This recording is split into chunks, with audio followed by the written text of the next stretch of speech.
Malam itu, aku pergi ke sebuah desa. Di perjalanan aku menemukan sebuah rumah tua. Rumah itu kelihatan kosong, dan aku berhenti. Di hadapanku berdiri sebuah rumah kosong, tanpa penghuni.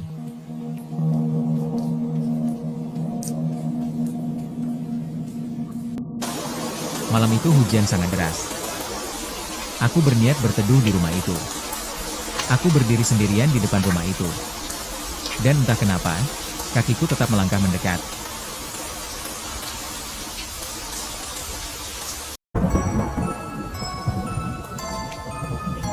Rumah itu besar. Aku berjalan menyusuri teras di dalam rumah. Setiap langkahku terasa semakin berat. Dan setiap langkah membuat rumah ini terasa lebih berat. Aku berhenti di ujung teras. Tiba-tiba, semua terasa hening. Seolah rumah ini sedang memperhatikanku. Dan di saat aku berhenti, pintu rumah itu terbuka sedikit. Seolah mengizinkanku masuk. Aku melangkah masuk. Dan pintu itu perlahan menutup di belakangku. Tanpa ku sentuh, pintu itu menutup sendiri.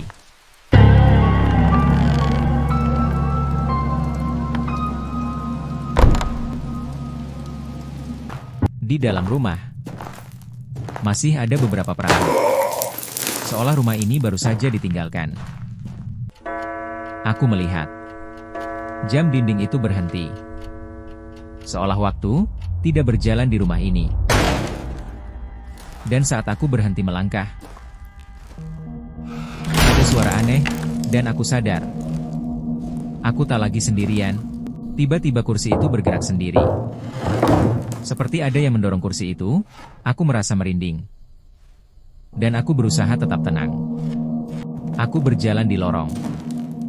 Dengan rasa takut aku memberanikan diri berjalan. Bukan karena berani, tapi karena rumah ini seolah menuntunku. Aku merasa sepertinya ada yang mengikutiku, bukan dari depan, tapi dari belakangku.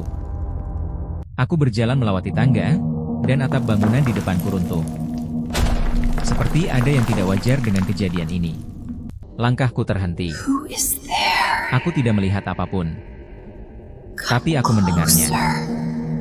Bukan suara langkah, melainkan suara bisikan. Di lantai atas, semua barang berantakan. Sepertinya rumah ini ditinggalkan begitu saja, tanpa sempat membawa apapun. Aku mendekati dan membuka lemari. Di dalam lemari masih ada perabot yang ditinggalkan begitu saja. Barangnya masih utuh dan bagus. Di dalam lemari juga ada foto keluarga. Dan anehnya pintu lemari itu menutup sendiri. Di ruangan sebelah, aku juga melihat foto keluarga yang menempel di dinding. Di saat itu, aku mendengar seperti bisikan yang terdengar sangat jelas di telingaku. Untukmu, dari keluarga kita, 1970. Di sini aku menemukan selembar kertas yang sangat kusam dan agak sedikit sobek.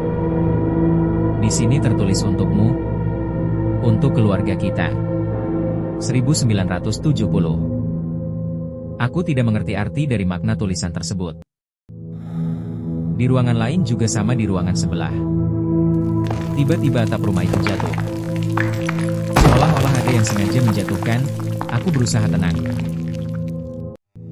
Aku menghadap ke dinding. Ada bayangan di dinding itu. Tapi, bergerak, padahal itu bukan bayanganku. Aku menyusuri lorong. Lorong ini terasa semakin sempit. Bukan karena temboknya bergerak, tapi karena aku tidak lagi punya ruang untuk mundur.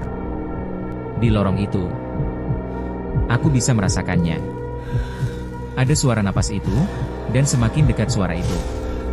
Ternyata ada bayangan hitam, lewat persis di sampingku.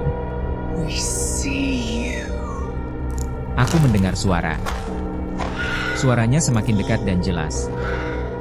Bukan memanggil namaku, tapi suara itu menyuruhku tetap tinggal di rumah ini.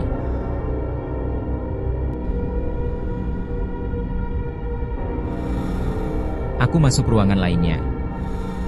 Di sini aku baru sadar. Begitu masuk rumah ini, keheningan bukan berarti kosong.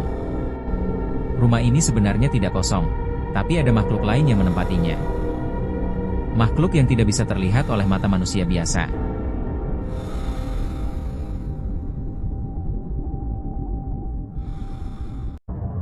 Aku hanya berdiri. Rasa takut itu ada. Aku merasakan rumah ini tidak bergerak, tapi rasanya seperti sedang memperhatikanku. Suatu bayangan hitam yang selalu mengikutiku.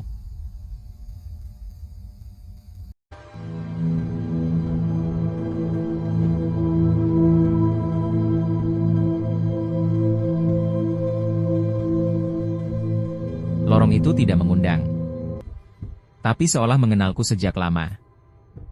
Aku tetap berjalan menyusuri lorong kecil.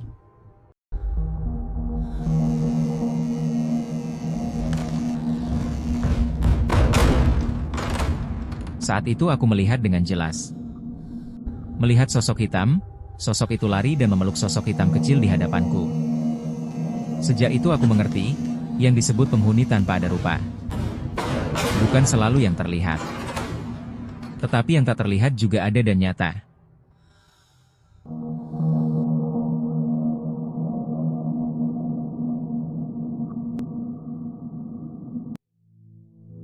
Tidak semua rumah yang ditinggalkan benar-benar kosong. Ada tempat yang menyimpan napas terakhir. Langkah yang tak pernah pergi. Dan ingatan yang menolak dilupakan. Rumah ini tidak menakutiku karena gelapnya. Tapi karena ia mengenalku. Seolah aku pernah menjadi bagian dari dindingnya. Dari lantainya. Dari kesunyiannya. Jika suatu hari kamu berdiri di depan rumah tua tanpa penghuni, dan perasaan itu tiba-tiba menekan dadamu, jangan masuk. Karena bisa jadi, rumah itu tidak sedang kosong. Melainkan sedang menunggu. Siapa yang akan tinggal selamanya?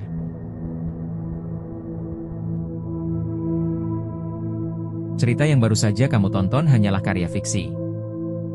Semua tokoh, tempat, dan kejadian di dalamnya dibuat untuk kebutuhan hiburan semata. Dan tidak dimaksudkan untuk mewakili kejadian nyata. Terima kasih sudah meluangkan waktu untuk menonton sampai akhir. Semoga cerita ini bisa memberikan pengalaman, ketegangan, dan kesan yang membekas. Sampai jumpa di cerita berikutnya. Dan semoga malammu tetap tenang.